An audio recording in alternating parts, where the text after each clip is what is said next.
आणि आता बातमी आहे धाराशिवमधून। धाराशिवमधील शाळा बंद ठेवण्याचा निर्णय घेण्यात आलाय। जिल्ह्यात 3 दिवसांपासून मुसळधार पाऊस सुरू आहे आणि अतिवृष्टीमुळे जिल्हा प्रशासनाने शाळा बंद ठेवण्याचा निर्णय घेतलाय।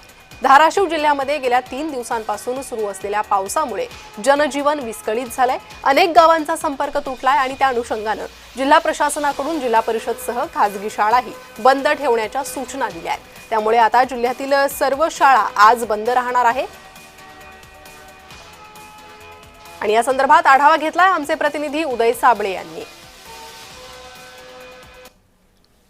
धाराशिव जिल्ह्यात गेल्या 3 दिवसांपासून मुसळधार पाऊस पडतोय आणि त्याच अनुषंगाने खबरदारी म्हणून जिल्हा प्रशासनाकडून जे आहे ते शाळा बंद ठेवण्यात येणार आहेत। आज या शाळा बंद ठेवण्यात येणार आहेत आणि तसं पत्र देखील जिल्हा प्रशासनाकडून देण्यात आलेलं आहे।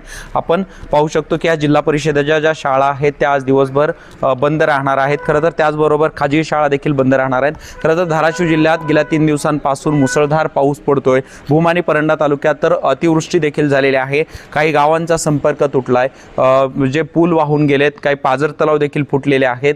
काल जर आपण बघितलं तर काही लोक देखील पुराच्या पाण्यात अडकले होते। एकूणच परिस्थिती पाहता खबरदारी म्हणून आणि विद्यार्थ्यांची कोणतीही गैरसोय होऊ नये यासाठी जिल्हा प्रशासनाकडून खबरदारी घेण्यात आली आहे आणि आज या शाळा ज्या आहेत त्या धाराशिव जिल्ह्यातल्या बंद ठेवण्यात येणार आहेत आणि तसं पत्र देखील जिल्हा प्रशासनाकडून काढण्यात आलेलं आहे। उदय साबळे पाटील, जय महाराष्ट्र, भूम, धाराशिव।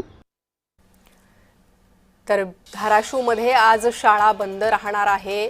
धाराशिवमध्ये अतिवृष्टीमुळे जनजीवन विस्कळीत झालेलं आहे। अनेक नागरिक पुरात अडकले होते, त्यांना हेलिकॉप्टरद्वारे रेस्क्यू करण्यात आलेलं आहे आणि ही परिस्थिती पाहता जिल्हा प्रशासनाने शाळा बंद ठेवण्याचा निर्णय घेतलाय।